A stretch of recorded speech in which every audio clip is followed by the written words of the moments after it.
इस वीडियो में संसद के कार्य के बारे में हम लोग पढ़ेंगे, जिसमें पहला जो कार्य आएगा वो है कानून का निर्माण करना। इसी के अंदर हम लोग जितने भी विधेयक हैं संसद में सारे प्रकार को हम लोग विस्तार से पढ़ने वाले हैं। तो चलिए शुरू करते हैं। पहला जो कार्य है वो कानून का निर्माण करना। अब इसी के अंदर हम लोग पढ़ेंगे विधेयक का प्रकार पढ़ लेते हैं। सबसे पहला जो है रखने के आधार पर विधेयक के दो प्रकार है। पहला है सरकारी बिल, ठीक है, पहला है सरकारी बिल और दूसरा है निजी बिल।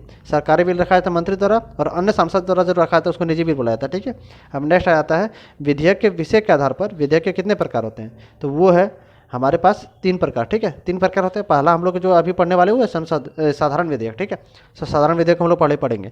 अनुच्छेद 102 107 में विधेयक को पारित करने की प्रक्रिया का उल्लेख है। विधेयक को कोई भी विधेयक कैसे पारित होगा इसका उल्लेख इसमें 107 में, ठीक है। नेक्स्ट है ये विधेयक किसी भी सदन में रखे जा सकते हैं। मतलब कि साधारण विधेयक के बारे में बात हो रहा है कि ये विधेयक किसी भी सदन में रखे जा सकते हैं और इसे दोनों सदनों से पारित होना आवश्यक है। यदि पारित नहीं होगा तो फिर तो बिल कानून नहीं बनेगा, वो बिल ही रह जाएगा। नेक्स्ट है अनुच्छेद 108 में जो राष्ट्रपति है संयुक्त बैठक बुलाएगा। कब बुलाएगा, तो पहला चीज़ एक सदन बिल पास करे दूसरा ना करे उस सदन में बुला सकता है। दूसरा सदन पास करे वह दूसरा इसके संशोधन कर दे, ठीक है, तब वो बुला सकता है। तीसरा एक सदन पास करे वह दूसरा इसे 6 माह तक रोक ले, तब ये 3 केस में राष्ट्रपति इसको बुलाएगा। कब, संयुक्त अधिवेशन, ठीक है। नेक्स्ट है अकॉर्डिंग टू आर्टिकल 108 जो राष्ट्रपति के संयुक्त अधिवेशन बुलाने के पश्चात यदि लोकसभा भंग हो जाए तो फिर भी संयुक्त बैठक होगा, ठीक है, फिर भी संयुक्त बैठक होगा। नेक्स्ट है यहाँ पे बैठक मिस हो गया या फिर बैठक होगा, ठीक। 108 जो है उसी के अंतर्गत एक चीज़ और लिखा हुआ है कि संयुक्त बैठक में प्रस्ताव या विधेयक उपस्थित एवं मतदान करने वाले पर बहुमत पर पारित होगी, ठीक है। और ये बात 100 में भी लिखी हुई है, दोनों में लिखा हुआ है, 108 में भी और 100 में भी लिखी हुई है, ठीक है। जो भी वहाँ उपस्थित होगा मतदान करने वाला होगा उसके बहुमत से ही विधेयक या बिल पारित होगा, ठीक। नेक्स्ट है 118 में क्या है, तो राष्ट्रपति अध्यक्ष व सभापति की उपस्थिति में संयुक्त बैठक के संबंध में नियम बनाते। कोई भी जो नियम बनाएगा ना संयुक्त बैठक के संबंध में वो राष्ट्रपति किसके उपस्थिति में बनाएंगे, तो अध्यक्ष, लोकसभा के अध्यक्ष और राज्यसभा के सभापति की उपस्थिति में, ठीक। नेक्स्ट हम लोग देखते हैं संयुक्त बैठक की अध्यक्षता कौन करेगा, इसका उल्लेख 118 में है, ठीक। लोकसभा का अध्यक्ष करता है और यदि अध्यक्ष नहीं रहा तो उसका उपाध्यक्ष करेगा और वो भी नहीं रहा तो राज्यसभा का उपसभापति करेगा और यदि वो भी नहीं रहा तो संयुक्त बैठक में ही अध्यक्षता का निर्धारण किया जाएगा कौन करेगा कौन नहीं करेगा, ठीक। नेक्स्ट है संयुक्त बैठक का उल्लेख किस किस में है, तो 88, 100, 108 और 118 ये 4 आर्टिकल में इसका उल्लेख है संयुक्त बैठक का। अब तक 3 बार संयुक्त बैठक बुलाई जा चुकी है। कब कब, पहला 1961 में दहेज निरोधक बिल राजेंद्र प्रसाद थे और यहाँ अध्यक्ष कौन थे, सरदार हुकुम सिंह। नेक्स्ट है 1978 में बैंकिंग बिल में बुलाया गया था, किसके समय में, तो नीलम संजीव रेड्डी और यहाँ पे कौन थे हमारे अध्यक्ष KS हेगड़े। और नेक्स्ट है 2002 में बुलाया गया था आतंकवादी बिल, यानी कि पोटा था उसके संबंध में एक बिल आया था, वो KR नारायण के समय में आया था और PM सईद जो थे वो थे इसके कौन, अध्यक्ष थे। नेक्स्ट हम लोग देखते हैं विधेयकों पर 3 वाचन होते हैं। नेक्स्ट है विधेयकों पर 3 वाचन होता है। कौन कौन से वाचन होते हैं, पहला है प्रथम वाचन, द्वितीय वाचन और तृतीय वाचन। प्रथम वाचन क्या होता है, इसमें विधेयक के प्रावधानों पर चर्चा होता है। द्वितीय वाचन क्या होता है, इसमें बिल के गुण व दोष पर चर्चा होता है, ठीक। और तृतीय है इसमें मतदान होता है, तृतीय वाचन में मतदान होता है। और सबसे ज़्यादा समय किसमें लगता है, तो सेकंड वाचन में, क्योंकि इसमें गुण और दोष पर चर्चा होता है इसलिए इसमें सबसे ज़्यादा टाइम लगता है। नेक्स्ट है लोकसभा में पेंडिंग बिल लोकसभा के भंग होने के साथ ही समाप्त हो जाएगा, ये भी लिखा हुआ है इसमें, ठीक है। किसमें लिखा हुआ है, 107 में लिखा हुआ है क्या, लोकसभा में जो भी पेंडिंग बिल होगा और यदि लोकसभा भंग हो गया तो बिल समाप्त। नेक्स्ट है लोकसभा में पारित राज्यसभा में पेंडिंग है तो राज्यसभा भंग होने पर भी बिल समाप्त नहीं होगा, ठीक। क्या बोला, लोकसभा में पारित हो गया बट राज्यसभा में पेंडिंग है तो लोकसभा यदि भंग हो गया तो बिल समाप्त हो जाएगा, ये भी चीज़ याद रखना है। लोकसभा में लाया गया था, वहाँ पारित कर दिया, लेकिन राज्यसभा जाते जाते या फिर वहाँ रखा हुआ है अभी तक वहाँ पे पेंडिंग है और लोकसभा यदि भंग हो गया फिर वो भी बिल समाप्त हो जाएगा। नेक्स्ट है यदि राज्यसभा में कोई बिल पास है और लोकसभा भंग या पारित ना करे देन फिर भी बिल मेरा जीवित रहेगा, ये याद रखना है। यदि राज्यसभा में रखे, क्योंकि राज्यसभा अस्थायी सदन है, ये कभी भंग होगी नहीं तो यहाँ पर कोई भी बिल रखा जाएगा तो हमेशा जीवित रहेगा, ये याद रखना आपको। नेक्स्ट है राष्ट्रपति द्वारा बिल को स्वीकृति देने का उल्लेख किसमें है, 111 में, 111 में, ठीक है। 111 में क्या, राष्ट्रपति द्वारा बिल को स्वीकृति देने का उल्लेख है।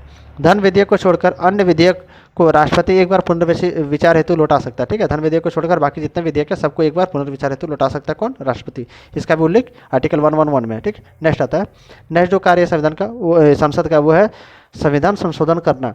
अब ये 3 प्रकार से होता है। पहला है साधारण बहुमत से, दूसरा है विशेष बहुमत से, तीसरा है विशेष बहुमत प्लस आधे राज्यों के विधानमंडल के अनुमोदन से, ठीक है। ये 3 प्रकार के बहुमत है, मतलब संशोधन करने का प्रकार है, ठीक। नेक्स्ट देखते हैं जो इसमें है 368 है। 368 जो हम लोग पढ़े थे संविधान संशोधन की प्रक्रिया, इसको आगे पढ़ने वाले हम लोग। इसके तहत 2 तरीकों से संशोधन होता है, कौन कौन सा, विशेष बहुमत और विशेष बहुमत प्लस आधे राज्य। यहाँ जो साधारण बहुमत था यहाँ जो आपको दिख रहा है साधारण बहुमत, ये चीज़, ये साधारण बहुमत का उल्लेख 368 में नहीं है, ये भी याद रखना आपको।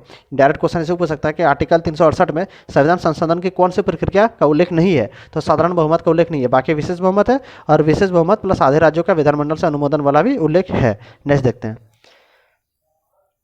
नेक्स्ट हमारे पास संविधान संशोधन विधेयक। पहला हम लोगों ने क्या पढ़ा, साधारण विधेयक, और अब हम लोग पढ़ेंगे संविधान संशोधन विधेयक। ठीक है, अब इसके बारे में चलिए जानते हैं। यह किसी भी सदन में रखा जा सकता है। ठीक है, संविधान संशोधन विधेयक जो है भी किसी भी सदन में रखा जा सकता है, और दोनों सदनों से पारित होना आवश्यक है।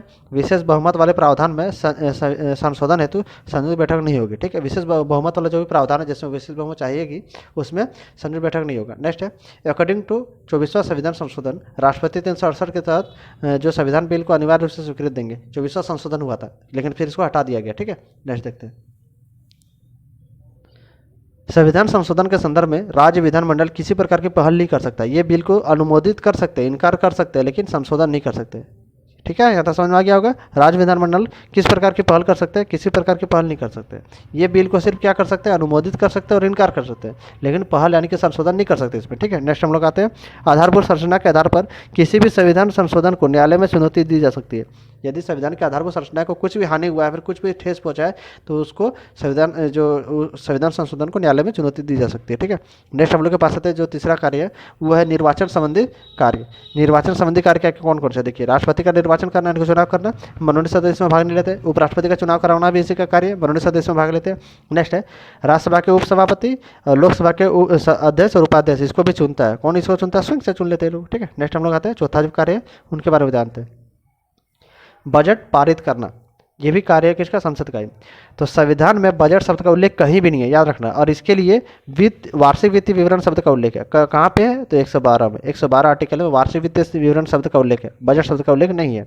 अब बजट निर्माण के लिए जिम्मेदार कौन होता है, तो वित्त मंत्रालय। वित्त मंत्रालय जो है बजट निर्माण के लिए जिम्मेदार होता है, और आर्थिक मामलों का विभाग, इसके अंदर भी आर्थिक मामलों का जो विभाग होता है वो इसके लिए जिम्मेदार होता है। ठीक, नेक्स्ट है 265 में बोला गया, 265 आर्टिकल में बोला गया कि संसद की अनुमति के बिना कोई टैक्स नहीं लगाया जा सकता। No taxation without presentation. ठीक है, याद रखना ये चीज़। नेक्स्ट है 266 में क्या बोला, संचित निधि का उल्लेख जिस पर संसद का अधिकार होता है, अतः संसद की अनुमति को इस विधि से धन निकाला जा सकता है। ठीक है, मतलब संचित निधि जिस पर सिर्फ संसद का अधिकार होता है, मतलब संसद का अधिकार मतलब क्या हो गया कि यहाँ पे जो भी धन निकाला जाएगा वो संसद की अनुमति पर ही निकाला जाएगा, नहीं तो नहीं निकाला जाएगा। ठीक है, नेक्स्ट हम लोग देखते हैं इसी में। तो कितने प्रकार बजट में देखिए, आय हो गया और एक व्यय होता है। बजट में आय और व्यय होता है।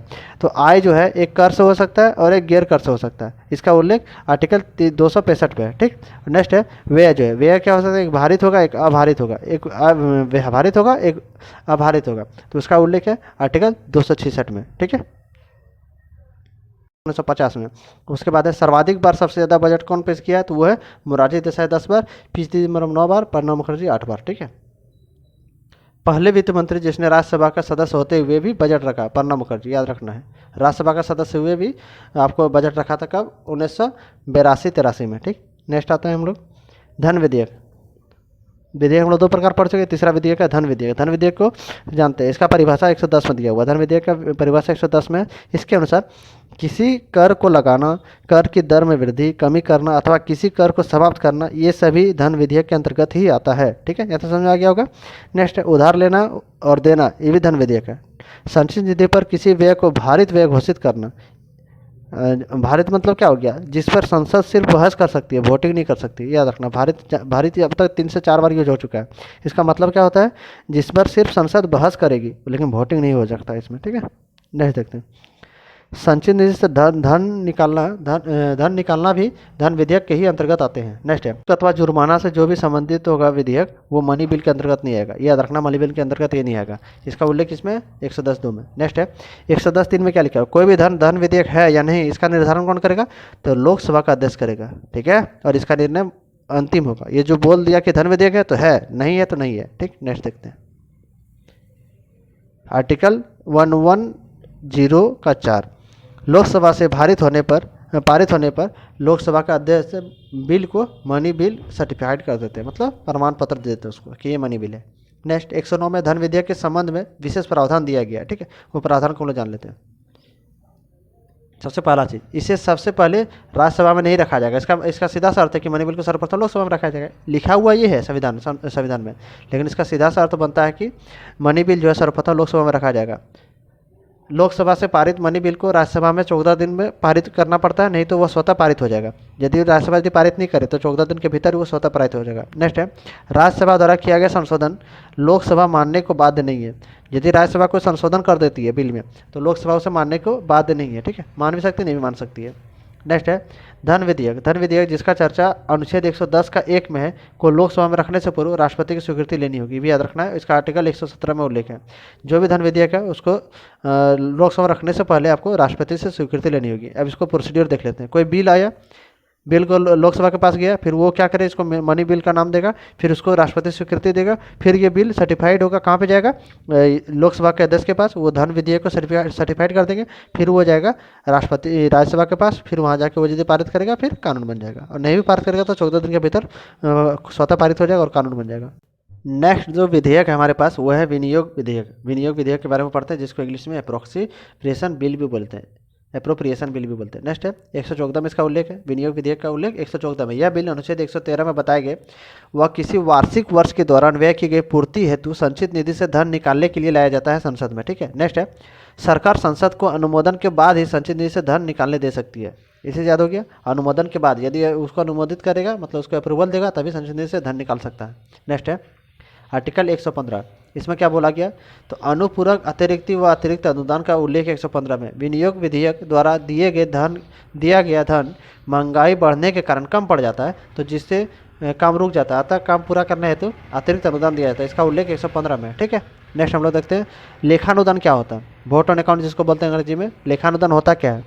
आर्टिकल 116 जो है विनियोग विधेयक पारित होने के समय लग जाता है। ठीक है, अतः सरकार काम को जल्दी प्रारंभ करने हेतु लेखानुदान के माध्यम से कुछ एडवांस में पैसा निकाल सकती है। ठीक है, लेखानुदान है क्या, मतलब कोई बिल है उसको पारित करने में टाइम तो लगेगा ना, तो वो पारित होने से पहले यदि सरकार काम को जल्दी कराना चाहती है तो उसके लिए कुछ एडवांस में पैसा निकाल सकती है। वही चीज़ को हम लोग लेखानुदान बोलते हैं। इसमें अधिकतम राशि कितना निकाल सकते हैं, तो उस वर्ष का जो बजट है उसका 1/6 भाग हम लोग निकाल सकते हैं। ठीक है, और यह बिना बहस के दिया गया अग्रिम अनुदान भी याद रखना, इसको बिना बहस के दिया जाता है। और इसको और क्या बोलते हैं, एडवांस चेक भी बोला जाता है। इसको एडवांस चेक भी बोला जाता है। डायरेक्ट एग्जाम में क्वेश्चन आ जाए कि एडवांस चेक के नाम से किसको जाना जाता है, तो लेखानुदान यानी कि वोट ऑन अकाउंट को एडवांस चेक के नाम से जाना जाता है। नेक्स्ट है वित्त विधेयक। नेक्स्ट है वित्त विधेयक। वित्त विधेयक में हम लोग क्या पढ़ेंगे, तो 117 में इसका उल्लेख है वित्त विधेयक का। ठीक है, इसके अंतर्गत मनी बिल आते हैं। वित्त विधेयक के अंतर्गत मनी बिल आते हैं वे सभी मामले जिसका संबंध वित्त मुद्दों से है, उसका वित्त विधेयक है। ठीक है, नेक्स्ट है आगामी वर्ष में किया जाने वाला विकासात्मक कार्य यानी कि फाइनेंशियल बिल कराता है। भी याद रखना कि आगामी नेक्स्ट ईयर में जो भी विकासात्मक कार्य होगा, डेवलपमेंट वर्क होगा, उसी को फाइनेंशियल बिल कहलाता है। नेक्स्ट है राष्ट्रपति की पूर्व सम्मति इसमें जरूरी है, किसी भी सदन से प्रारंभ हो सकता है। ठीक है, इसके लिए संयुक्त अधिवेशन बुलाया जा सकता है। ठीक है, बुलाया जा सकता है। और नेक्स्ट आता है इसे राज्यसभा रोक या स्वीकार कर सकती है। ठीक है, इसको रोक भी सकती है या स्वीकार भी कर सकती है। इसके मनी बिल में वैसा नहीं था, उसको नहीं रोक सकती, लेकिन इसमें रोक सकती है। नेक्स्ट है इसमें लोकसभा, राज्यसभा, राष्ट्रपति अर्थात इसमें लोकसभा, राष्ट्रपति अर्थात दोनों सदनों से पारित होना अनिवार्य है। ठीक है, इसी समझ में आ गया, दोनों सदनों से पारित होना अनिवार्य है। नेक्स्ट हम लोग देखते हैं धन विधेयक वित्त विधेयक है, लेकिन सभी वित्त विधेयक धन विधेयक नहीं है। इस ग्राफ के माध्यम से आप लोग देख सकते हैं। ठीक है, ये जो चार्ट है इसको चार्ट के आधार से आप लोग देख सकते हैं आप लोग। नेक्स्ट है